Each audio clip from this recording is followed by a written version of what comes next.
సాధారణ కాలేజ్ వాతావరణం. ప్రతి సంవత్సరంలాగే ఈసారి కూడా ఎంతో మంది కొత్త స్టూడెంట్స్, కొత్త ముఖాలు, ఎన్నో కొత్త మొదళ్ళు. అసలు కాలేజ్ ఫస్ట్ డే అంటేనే ఒక డిఫరెంట్ వైబ్ కదా. ఇక్కడ మనకి ఇద్దరు ఫ్రెండ్స్ కనిపిస్తారు. ఒకరు రామ్. తను అస్సలెక్కువ మాట్లాడడు, చాలా సైలెంట్గా ఉంటాడు.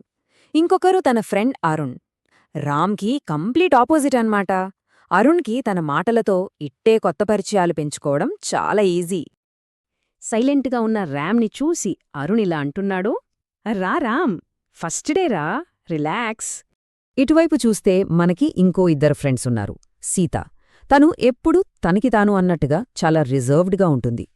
కాని తన ఫ్రెండ్ రాధా ఉందే, జస్ట్ తన మాటలతోనే అక్కడి వాతావరణాన్ని మొత్తం చాలా లైవ్లీగా మార్చేస్తుంది. రాధా చాలా క్యాజువల్గా తన ఫ్రెండ్ని అడుగుతోంది, సీతా, క్యాంటీన్ బ్రేక్కి వెళ్ళాలా? అలా ఒకే రోజు అదే కాలేజ్లో ఉదయం ఎంట్రీ దగ్గర్నుంచి క్లాస్, బ్రేక్ టైం, ఇంకా కాలేజ్ ఎండ్ అయ్యే వరకు ఈ నలుగురు అడుగుపెట్టి ఒకే ట్రాక్లో వెళ్తుంటారు. ఫస్ట్ డే కదా, క్లాస్లో చిన్న సీటింగ్ కన్ఫ్యూజన్ జరుగుతుంది. ఆ హడావిడ్లో ఏమైందంటే, మన సైలెంట్ రామ్ అలానే తనలోనే ఉండే సీత ఇద్దరూ ఒకే బెంచ్ పంచుకోవాల్సొస్తుంది. రేపు మనం సినిమాకి వెళదామనుకుంటున్నాం కదా, అయితే దానికి ముందుగా ఒక చిన్న పని పూర్తి చేయాల్సి ఉంది. అదయిపోతే వెంటనే బయలుదేరవచ్చు. వీళ్ళిద్దరూ సైలెంట్గానే ఉన్నా పక్కనే ఉన్న అరుణ్, రాధా మాత్రం వెంటనే మాటలు కలిపేశారు. అరుణేమో ఫస్ట్ ఇయర్ కదా, న్యూ బ్యాచ్ అని మొదలుపెడితే, రాధా వెంటనే దానికి యా, ఎవ్రీథింగ్ న్యూ అని వదిలేస్తుంది. అలా ఆ ఫస్ట్ డే బ్రేక్ టైంలో ఈ నలుగురు కలిసి బయటికి నడుస్తారు.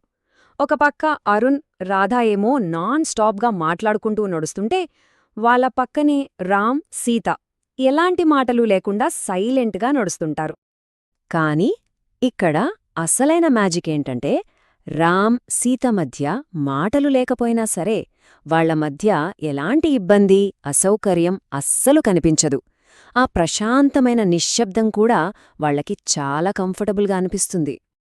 అలా ఫస్ట్ డే కంప్లీట్ అయిపోయి నలుగురూ కలిసి కాలేజ్ నుండి బయటకొస్తారు. అప్పుడు అరుణ్ అంటాడు, గ్యాంగ్ రెడీ అనమాట అని.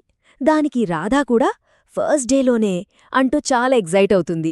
దీన్ని బట్టి మనకర్థమయ్యేదేంటంటే, కొన్ని పరిచయాలు మాటలతో కాదు, మౌనంతో మొదలవుతాయి. నిజంగా చాలా క్యూట్ అబ్జర్వేషన్ కదా.